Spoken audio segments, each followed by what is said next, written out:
Parlament a'zolari bu xalqning ovozidir. Davlatimiz rahbari ta'kidlaganidek, yangi davrda parlament chinakam xalq uyi. Uning quyi palatasi esa g'oyalar generatoriga, sog'lom raqobat, bahs va munozaralar maydoniga aylanishi kerak.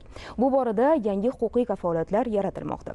Oliy Majlis Qonunchilik palatasidagi Xalq demokratik partiyasi fraksiyasi o'zini parlamentdagi muxolifat sifatida e'lon qilish masalasini ko'rib chiqdi. Mavzuni muxbirimiz davom ettiradi.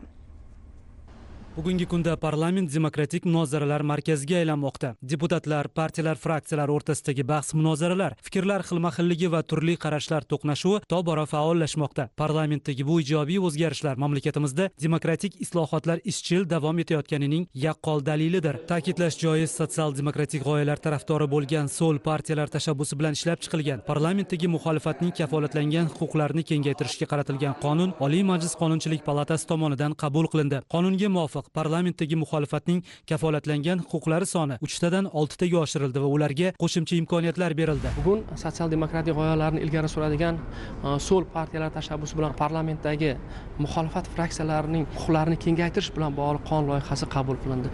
Aytib o'tishim kerak, ushbu qonun bilan bevosita parlamentdagi muxolifat fraksiyalarining huquqlari 3 dan 6 ga ko'paytirildi. 10 partiyalar tomonidan taraqqiyot blokiga birlashildi va bu bilan parlamentdagi muvozanat ham qaysidir ma'noda buzildi.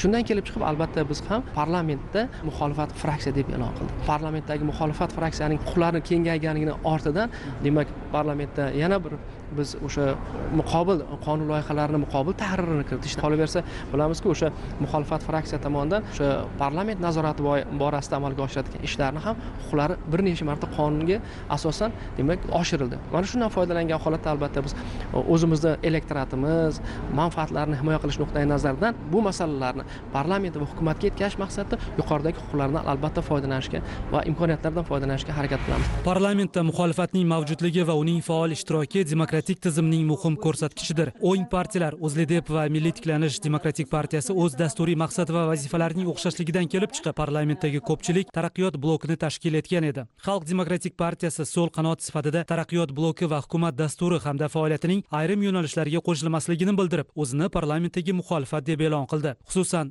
so'l partiya iqtisodiyotda davlat ishtiroki hamda nazoratini saqlab qolish, pensiya tizimini isloh qilish, aholi daromadiga qarab tabaqalashtirilgan soliq tizimini joriy etish, ijtimoiy himoyaga muhtoj aholini qo'llab-quvvatlash va boshqa masalalarda o'z siyosiy pozitsiyasini bayon etdi. Bugungi kunda biz parlamentda so'l qanot sifatida yaqinda mana tashkil qilingan taraqqiyot bloki hamda hukumatning ayrim bir dasturlarida olib borilayotgan ishlari, yo'nalishlari bo'yicha biz o'zimizni muxolifat fraksiya deb e'lon qildik. Farmatsevtika sohasini oladigan bo'lsak, farmatsevtika sohasida davlatning nazorati sust. Xorijiy, mahalliy dori vositalariga bugungi kungacha eng yuqori cheklangan narxlari belgilanmagan. Bundan tashqari reklamalarga to'liq cheklov qo'yilmagan. Partiyamiz, fraksiyamiz aynan bu masalalarni hal qilishda qonunchilikdagi huquqlarimizdan, parlament nazorati vositalaridan foydalangan holda samarali bir ishlarni amalga oshiramiz degan umiddaman. Biz so'l qanot partiya sifatida ijtimoiy himoyaga muhtoj fuqarolarning hayotiy ehtiyojlari bilan bog'liq masalalarni hal etish, ijtimoiy tafovutlarni kamaytirish, muhtojlarga yordam berish, aholini kafolatli daromad manbai bilan ta'minlash bo'yicha zarur choralar ko'rishni lozim deb hisoblaymiz.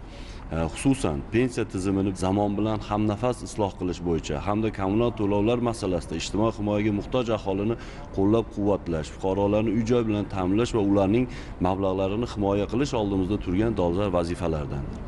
Biz ushbu masalalarda hukumatning ayrim harakat dasturi ijrosini tanqidiy baholaymiz va o'z nuqtai nazarimizda albatta bildirib boramiz. Bizning pozitsiyamizni 10 partiyalar, fraksiyalar doim ham qo'llab-quvvatlamaydi. Tahlillarimiz shuni ko'rsatmoqdaki, 8 ta qonun loyihasi bo'yicha 20 dan ortiq bergan takliflarimiz yetarli darajada e'tiborga olinmagan. Parlamentdagi muxolifat fraksiyalarga qo'shimcha huquqlarni berilishi bizga mana shu yana ham katta bir imkoniyatlarni hal qilishga, mana shu masalalarni hal etishga yordam beradi.